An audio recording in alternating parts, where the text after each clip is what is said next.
Hi, I'm Veronika. Today I'm going to show you quite a pleasant self-massage technique. It is a little bit tricky if you're not used to it, but once you get into the rhythm it becomes very easy and very pleasurable. So there are a few versions of it. I'll show you the first one. You're gonna lie down on your back, and as usual it's nice to just take it easy when you go down towards the ground. You can always start with that micro self-massage, which is always worth to do, just rocking a little bit right and left, feeling how you transfer the weight from one side to the other. And then land in a constructive rest, so in a position where you have your knees bent and feet on the ground. And you want to have your feet in such a place that it gives you full stability.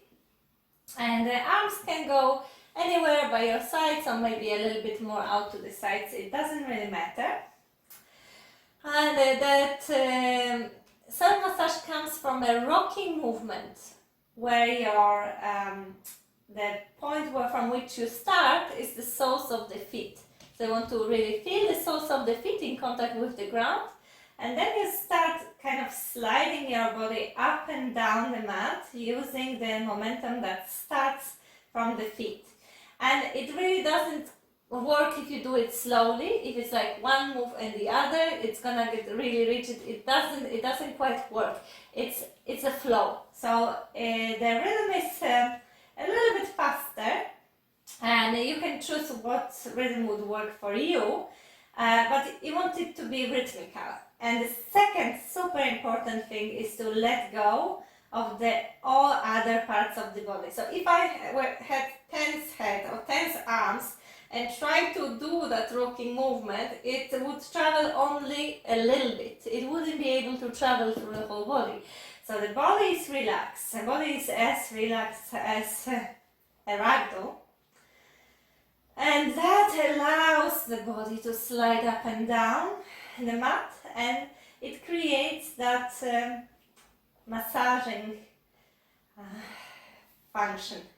So you really can feel that you're massaging through the back of the pelvis and sacrum, through your lower back, through the upper back and shoulders. And if you let go of the head, which might be the most difficult part, then that also gets massaged a bit as well.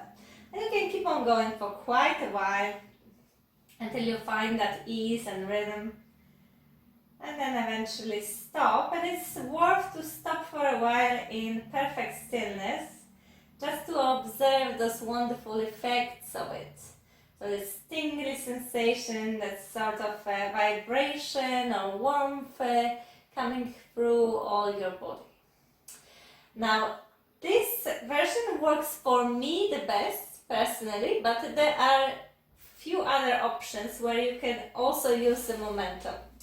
So another option is to have your legs straight, and you have to make sure that the heels are on a non-slidey surface, because you're gonna use now the heels and the ankles for the movement that is going to rock your body. So here is flexing and extending the feet. Flexing and extending the feet, again in a rhythmical way. So it works very similar. Again, you want to have your whole body completely relaxed. And the only thing that is moving, the only thing that is active are the ankles. And your heels are rooted. So you're not sliding the heels on the ground, they actually stay on the spot. They're your anchor. And the difference with this movement is that it's going to access slightly different parts of your body. So you're going to feel it now as a massage for the back of the legs. So definitely the calves, maybe even the thighs. But less for the lower back, which is now not in contact with the ground, or not so much. So that's the different version. Okay, and again, you can keep on going for quite some time, and once you think you had enough, stay in stillness, observing this after taste. taste of that mini massage. And you could also do a hybrid of those two. So have one leg bent and one leg straight. And that works actually quite well also for releasing your psoas. So here you could alternate between using the heel and the ankle of a straight leg and remember that you want to keep that bent leg now completely passive. It doesn't do anything at all. And after some time you can let this leg completely relax, roll out, stretch, rest, and then that other foot will be active. So using the sole of the foot to move the whole body.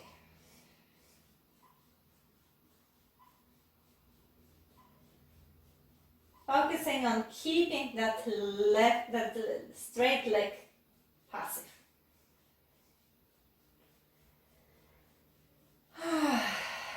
And if at any point you feel like sighing, it's a good sign actually. That means you start relaxing.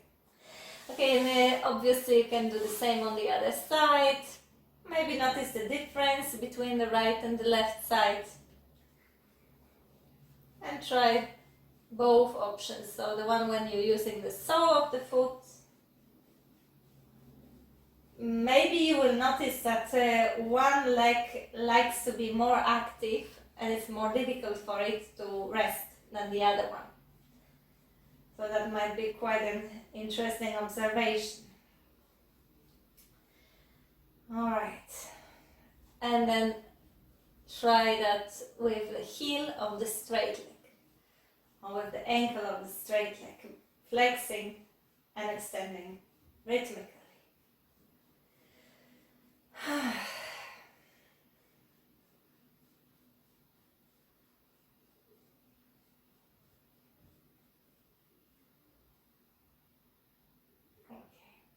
And you could choose whether you want to stay for a rebound with your knees bent and feet on the ground or with your legs stretched out.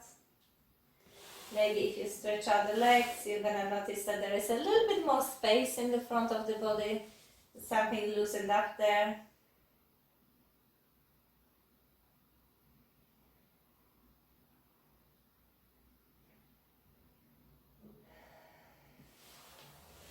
And if you still didn't have enough, you could have hands on your knees and use your arms to move the knees in space, drawing some circles, massaging the whole sacrum.